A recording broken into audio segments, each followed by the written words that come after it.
அபிஷேக் சர்மா ஃபார்ம்ல இல்லன்ட்டு, அதாவது big match பிளேயரே கிடையாது. அவர் ஸ்டாட்ஸ்லாம் எடுத்து பார்த்தீங்கன்னா, பெரிய மேட்ச்ன்னு வந்துட்டு அந்த டோர்னமெண்ட்ஸ், அந்த ஐபிஎல் டோர்னமெண்ட்ஸ்லாம் பார்த்தீங்கன்னா, அந்த செமி ஃபைனல், ஃபைனல்லாம் அவர் பெர்ஃபார்மே பண்றதில்ல. எந்த ஒரு டீம் பவுலிங் வீக்கா இருக்கோ, அவருக்கு பால் போட முடியாதோ, அவரோட வீக்னஸ்க்கு பால் போட முடியாதோ, அந்த மாதிரி டீம் கிட்ட மட்டும்தான் அவர் பயங்கரமா பெர்ஃபார்ம் பண்றாரு ஒழிய, ஒரு நல்ல நீ சொல்ற மாதிரி நிக்க வச்சு பால் போட்டா அவர் அவுட் ஆயிடுறாரு.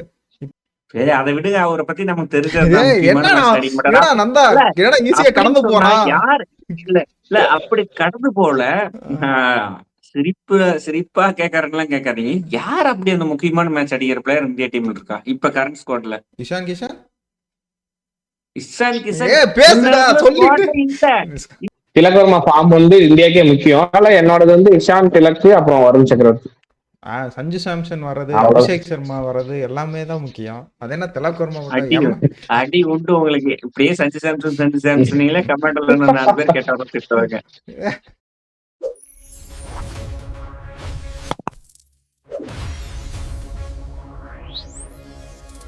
வேர்ல்டு கப்போட எண்டு கேமுக்கு நெருங்கிட்டு இருக்கோம். சூப்பர் 8 ஆரம்பிக்க போகுது. அதுக்கு முன்னாடி வணக்கம் மக்களே, இந்த வீடியோல என்ன பார்க்க போறோம்னா இந்தியா வர்சஸ் நெதர்லாந்து ரிவ்யூ தான் பார்க்க போறோம். இந்த மேட்ச் ஆகுது 300 உண்டா இல்ல இந்த மேட்சும் இல்ல கிடையாதா? அகமதாபாத் 300 எல்லாம் வராது. அதுக்கு முன்னாடி அபிஷேக் சர்மா எப்படி இருக்காரு, ஃபிட்னஸ் எப்படி இருக்கு, சூப்பர் 8க்கு முன்னாடி ரெடி ஆயிருவாரா தெரியலையே. இதுதான் கடைசி வாய்ப்பு. யாருக்கு யாருக்கு? அபிஷேக் சர்மாவுக்கு. ஏன்னா சஞ்சு சாம்சன் இத்தனை நாள் பிடிச்சி அடிச்சிட்டு இருந்தா, இப்ப திடீர்னு அபிஷேக் சூப்பர் ஸ்டாரு எப்படி அவுட்னாலும் சான்ஸ் கிடைக்கும்னா இப்ப என்ன திடீர்னு நியாயம்னு பேசணும். அடிக்கலன்னு சொல்லணும். Fate is fate. நாம பெர்ஃபார்ம் பண்றான்னு சொல்றோம். பெர்ஃபார்ம் பண்ணீங்கன்னா ரீப்ளேஸ்மெண்ட் யாரு? அதுதான்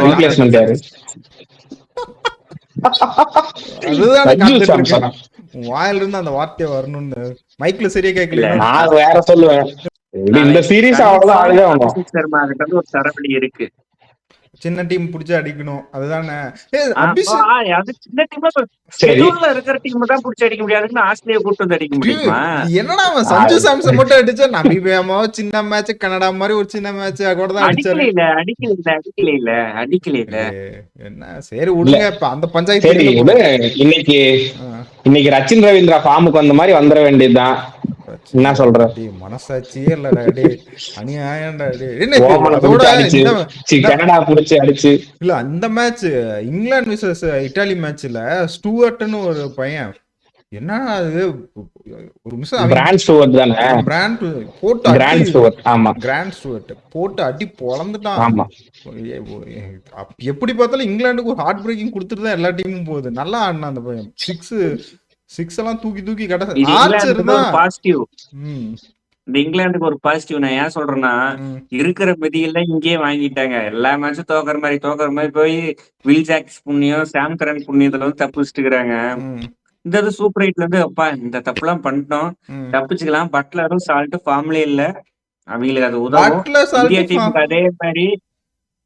அதே மாதிரி இந்தியா டீம்ல அபிஷேக் சர்மா ஃபார்ம் வந்து லீக்ல இல்ல, சூப்பர் 8லயும் செமிலையும் ஃபைனல்லையும் வரப்போகுது. அதை பார்க்கத்தான் போறீங்க. நாளைக்கு ஃபார்ம் கன்ஃபார்ம் வருது. இல்ல நான் அதுக்கு முன்னாடி ஒன்று சொல்லிடுறேன். ஆர்ச்சரும் ஃபார்முக்கு இல்லை, ஆர்ச்சரை தான் போட்டு எல்லா சின்ன பசங்களும் அடிக்கிறானுங்க. அதுக்கப்புறம் நீ சொன்ன அபிஷேக் சர்மா ஃபார்ம்ல இல்லைன்ட்டு, அதாவது பிக் மேட்ச் பிளேயரே கிடையாது. அவர் ஸ்டாட்ஸ்லாம் எடுத்து பார்த்தீங்கன்னா பெரிய மேட்ச்ன்னு வந்துட்டு அந்த டோர்னமெண்ட்ஸ், அந்த ஐபிஎல் டோர்னமெண்ட்ஸ்லாம் பார்த்தீங்கன்னா அந்த செமி ஃபைனல்லாம் அவர் பெர்ஃபார்மே பண்றதில்ல. எந்த ஒரு டீம் பவுலிங் வீக்கா இருக்கோ, அவருக்கு பால் போட முடியாதோ, அவரோட வீக்னஸ்க்கு பால் போட முடியாதோ, அந்த மாதிரி டீம் கிட்ட மட்டும்தான் அவர் பயங்கரமா பெர்ஃபார்ம் பண்றாரு ஒழிய, ஒரு நல்ல நீ சொல்ற மாதிரி நிக்க வச்சு பால் போட்டா அவர் அவுட் ஆயிடுறாரு. இப்பயுமே பாத்தீங்கன்னா இன்ஜுரியிலிருந்து வந்து இந்த போன மேட்ச் பாகிஸ்தான் மேட்ச் எல்லாம் நான் ஏற்கனவே சொல்லியிருந்தாங்க, அட்லீஸ்ட் ஒரு 30 வேகமா ஒரு 8 பாலுக்கு சஞ்சு சாம்சன் பண்ண மாதிரி ஒரு 8 பாலுக்கு 30 அடிச்சிருந்தா கூட சந்தோஷப்பட்டுப்பாங்க. டக் அவுட்டுங்கிறது சத்தியமா ஏத்துக்க முடியாது. சரி, அதை விடுங்க. அவரை பத்தி நமக்கு தெரிஞ்சதுதான் ஈஸியா கடந்து போறான். யார் இல்ல அப்படி கடந்து போல. சிரிப்பா கேட்கறதுலாம் கேட்காதீங்க. யார் அப்படி அந்த முக்கியமான மேட்ச் அடிக்கிற பிளேயர் இந்தியா டீம்ல இருக்கா இப்ப current ஸ்குவாட்ல? Ishan Kishan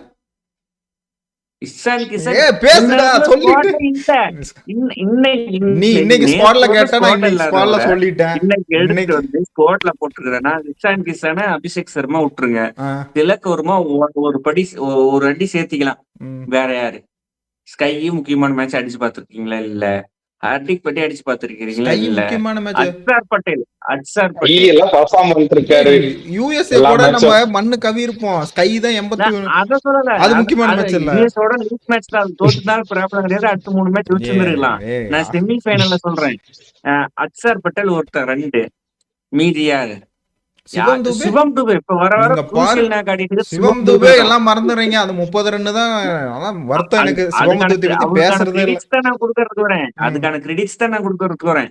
world cup 2020 world cup ஃபைனல்லயே அவர் நல்லா நாக் ஆனாரு. பாகிஸ்தானோட அந்த குரூஷியலான 27 அடிச்சாரு. வர வர சிவம் துபே தான் இந்தியாவோட மிஸ்டர் டிபெண்டபிள் முக்கியமான மேட்ச்ல அடிக்கிற பிளேயரா மாறிட்டு. எனக்கு 27 ரன் முக்கியம் இல்ல. தாரிக்கு இறங்கி ஒரு 4 அடிச்சாரு. அது போதும். வாயாடா பேசு உன்னை அடிச்சு காட்டுறேன்னு அடிச்சாரு போற. அந்த இது நல்லா இருந்தது. அதெல்லாம் சிவம் துபே சொன்ன மாதிரி நமக்கு அந்த 30 ரன் அதுதான் ஸ்கோரை பார்த்தா என்ன 30 ரன் தானே. T20ல 300 எங்க இருக்கு 30 ரன். ஆனா அந்த மேட்ச்ல அந்த இடத்துல அவர் எவ்வளவு ஒரு வேல்யூபிளான ரன் சேர்த்திருக்காருன்னு நம்ம பாக்குறது இல்ல. அதே மாதிரி எனக்கு தெரிஞ்ச அபிஷேக் சர்மா இந்த மேட்ச் வாய்ப்பு தருவாங்களா? ஃபிட்னஸோட இருக்காரா இல்லையான்னு தெரியல. இல்ல சூப்பர் 8 போறதுக்கு முன்னாடி இந்த மேட்ச் வாய்ப்பு ஃபார்ம்ல இல்ல சரி ஃபிட்னஸ் இல்லைனாலும் சரி நான் அவருக்கு ஒரு வாய்ப்பு கொடுத்தே ஆகணும். இல்ல வாய்ப்புன்னு நான் சொல்ல மாட்டேன். எனக்கு அவர் வாய்ப்புனா வேர்ல்டு கப் ஃபுல்லா தான் ஆடணும். அவர் ஃபார்ம்லயே இன்னும் 2 மேட்ச் டக் அவுட் ஆனாலும் சரி. நான் அதை சொல்ல வரல. ஃபிட்னஸோட இருக்காரா? எனக்கு அந்த ஒரு கேள்விதான். அது நாளைக்கு தான் பார்க்கணும். இன்னொன்னு சொல்றேன். சப்போஸ் நாளைக்குலாம் எல்லாருக்கும் அடி விக்கெட் விழுந்து நாளைக்கு ஹர்திக் பாண்டியாவோட மேட்னஸ் பார்க்க போறோம். ஏன்னா நாளைக்கு நெதர்லாந்தோட ஆட போறோம். ஹர்திக் பாண்டியாலாம் நீ பேசிட்டு இருக்க. ஹர்திக் பாண்டியா என்ன சின்ன டீம் கூட தான் அடிப்பாரா என்ன? நாளைக்கு என்ன மேட்ச் ஒன் சைடா போயிருமா? ரொம்ப ஒன் சைடா போயிடும். ரொம்ப ஒன் சைடு. ஏன்னா இப்ப அவங்களும் பெருசா சொல்ற மாதிரி ஸ்குவாட்ல ஒன்றும் இல்ல. ஏன்னா யூஎஸ் கிட்ட அவங்க மரண அடி வாங்கணும். யூஎஸ் வந்து 200 அடிச்சு அவங்க 103 தான் ஆல் அவுட் அந்த மேட்ச். அந்த மேட்ச்லயாச்சும் இந்த மேட்ச் டவுட் லிவிட்டு காலின் அக்ரமன் இப்படிங்களா யாரும் ஏதாவது ஒரு பர்ஃபார்ம் பண்ணிருக்கலாம். அந்த மேட்ச் டவுட்ல 10 ரன் தாண்டல. காலின் அக்ரமன்ல முட்டையா பொறிச்சு தந்துக்கிறாரு. ஆம்லெட்டா பொறிச்சு சாப்பிட்டுட்டே இருக்கிறாரு. ஸ்காட் எட்வர்ட்ஸ் ஒரு 20 ரன் அடிக்கிறாரு. 20 ரன் 25 ரன். அதுக்கப்புறம் தாண்ட மாட்டேங்கிறாங்க. பெருசா பேட்டிங் சொல்ற அளவுக்கு இல்ல. பவுலிங் வச்சிருக்காங்க. அந்த ஃப்ரைடு கிளாஸ்ன்னு ஒருத்தர் 150 போடுறாரு. அவர் ஒரு நல்ல அதாவது 150 போடுற நம்ம ஊர் உம்ரான் மலிக் மாதிரி தான். ஸ்பீடு இருக்கிறத தவிர லைன் அண்ட் லென்த் கிடையாது. பால் வீக் மேக்ரன் பாசிட்டிவ் அவங்க ஊர் ஹர்திக் பாண்டியா அவரு தான் பவுலிங்கும் பொண்ணும் பேட்டிங் அந்த மாதிரி இருக்குது. நம்ம ரஃபேல் வேண்டலாம் இந்த 22 2020 வேர்ல்டு கப் 23 ஓடி வேர்ல்டு கப்ல பார்த்த மாதிரி ஒரு பவுலிங் போறதில்ல. இப்பெல்லாம் ஒரு ஷார்ட் அவுட் பண்ணிட்டாங்க. இறங்கி அடிச்சிடுறாங்க. இப்பெல்லாம் ஒரு பெருசா அந்த டீம்ல நெதர்லாந்துலயும் சொல்ற மாதிரி ஸ்ட்ரென்த் இல்ல. ஆரி டெத் ஒருத்தர் வாஷிங்டன் சுந்தரோட ஜெராக்ஸ் அவர் முட்டு பவர் பிளேல கொஞ்சம் நல்லா வந்து போடுறாரு. நாளைக்கு மேக்ஸிமம் 300 இருக்குதா இல்லையா மட்டும் தான் நம்ம பேசணும். 300 இல்ல நாளைக்கு இல்ல 300. எனக்கு தெரிஞ்சு இவங்க இந்த 3-4 மேட்ச் ஆடுனது பார்த்தா 300 நம்பிக்கையே போயிடுச்சு எனக்கு. நம்ம பெருசா சர்ப்ரைசஸ் இருக்காதுன்னு சொல்லலாம். அப்படியே அப்செட் பண்ற அளவுக்கு நெதர்லாந்து டீம் கிடையாது. பாப்போம். இவ்வளவு நேரம் பேசணும். உங்க பாயிண்ட் ஆஃப் வியூல சர்ப்ரைஸ் இருக்கா? சர்ப்ரைஸ் பண்ணுவாங்களா? 250 பெட்டர் ஸ்கோர். 250னா பெட்டர் ஸ்கோர். 210 முதல்ல எனக்கு தெரிஞ்சு அவங்க பேட்டிங் கீட்டிங் புடிச்சிட்டாங்கன்னு வையே மேட்ச் வேண்டா இது ஒரு வாய்ப்பு இருக்கு. இவனுங்களுக்கு டாஸ் பண்ணி பேட்டிங் கீட்டிங் கொடுத்துட்டு அபிஷேக் சர்மாவுக்கு சனுக்கு மாட்டிட்டு கிளிக் விட்டுருவானுங்க. இதை பொட்டி கிரவுண்ட் நம்மள பொட்டி போட்டுருவானுங்க அப்படின்னு நினைச்சிட்டு நாம ஃபர்ஸ்ட் பேட்டிங் அடிக்கலாம் 20 ஓவர் ஆடிடலாம். அவனுக்கு பந்து போடுறதுல நம்ம எப்படியும் 100 ரன்னுக்கு 120 ரன் ஆல் அவுட் ஆயிடுவோம். நம்ம பவுல் வைக்கல. அதாவது 120 ரன் பந்து போட்டு நம்ம 10 ஓவர் 12 ஓவர்ல கொடுத்துட்டு 120 ரன் கொடுத்துட்டு நீட்டா ஊருக்கு கிளம்பலாம். நெதர்லாந்து கிளம்பலாம். நான் ஒரு ஐடியா இருப்பாங்க நினைக்கிறேன். நானும் அப்படிதான் நினைக்கிறேன். அதுதான் இப்போ நம்ம இது வரைக்கும் பேசினது ஒன்னும் பெரிய சர்ப்ரைசஸ் அப்செட்லாம் எனக்கு தெரிஞ்சு இந்தியாவில இருக்காது. இந்தியாவுக்கு நெதர்லாந்து நெதர்லாந்து வந்து கடைசி மேட்ச் ஆடுறாங்க லீக் ஸ்டேஜஸ்ல. எப்படியும் அவங்க எலிமினேட் ஆயிட்டாங்க. இந்த மேட்ச் தோத்தாலும் ஜெயிச்சாலும் எலிமினேட் ஆக போறாங்க. ஒரு நல்ல கிரிக்கெட்டை காமிச்சிட்டு போனாங்கன்னா பெட்டரா இருக்கும். ஏன்னா இந்தியன் கிரவுண்ட்ஸ்ல தான் ஆடுறோம். ஒரு குட் கிரிக்கெட் கொடுத்துட்டு போனாங்கன்னா அவங்களுக்கு நெக்ஸ்ட் சீசனுக்கு இனிமேல் விளையாடுற மேட்சுக்குல அவங்களுக்கு ஒரு கான்பிடன்ஸா இருக்கும். அதனால ஒரு நல்ல கிரிக்கெட் ஆடுவாங்கன்னு எதிர்பார்த்துட்டு இந்த வீடியோ போய் முடிச்சுக்கலாம். எப்பயும் போல இந்தியா தான் ஜெயிக்கும். உங்க எல்லாத்தையும் கேட்கற மாதிரி யார் நாளைக்கு டாப் பர்ஃபார்மர் அதை மட்டும் சொல்லுங்க. வீடியோ முடிச்சிடலாம். பேட்டிங் ஃபர்ஸ்ட் நாம் பண்ணோம்னா இஷான் கிஷன் அல்லது சஞ்சு ஆடினா சஞ்சு.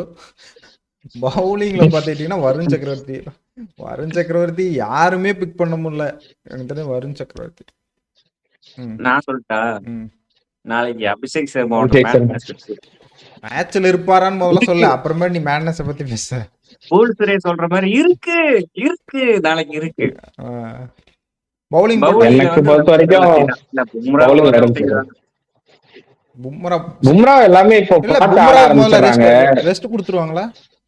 ரெஸ்ட் கொடுத்துருவாங்களா நாளைக்கு பும்ராவுக்கு? சிராஜ் ஆடுவாரோ? அது சிராஜ் ஆடுவாரா? அதுதான் நானும் எதிர்பார்க்கிறேன். வாய்ப்பு இருக்கு. என்னோட ஃபேவரட் பாத்தீங்கன்னா வருண் தான். வருணும், இஷான் கிஷன், இல்லைன்னா திலக் வர்மா ஃபார்முக்கு வந்தா கொஞ்சம் நல்லா இருக்கும்னு பாக்குறேன். மத்தபடி எதுவும் இல்ல. சரி, ஓகே. திலக் வர்மா ஃபார்ம் வந்து இந்தியாக்கே முக்கியம். அதனால என்னோடது வந்து இஷான், திலக், அப்புறம் வருண் சக்கரவர்த்தி. சஞ்சு சாம்சன் வர்றது, அபிஷேக் சர்மா வர்றது எல்லாமே தான் முக்கியம். அது என்ன திலக் வர்மா அடி உண்டு உங்களுக்கு. இப்படியே சஞ்சு சாம்சன் கமெண்ட்ல 4 பேர் கேட்டவங்க திட்டுவாங்க.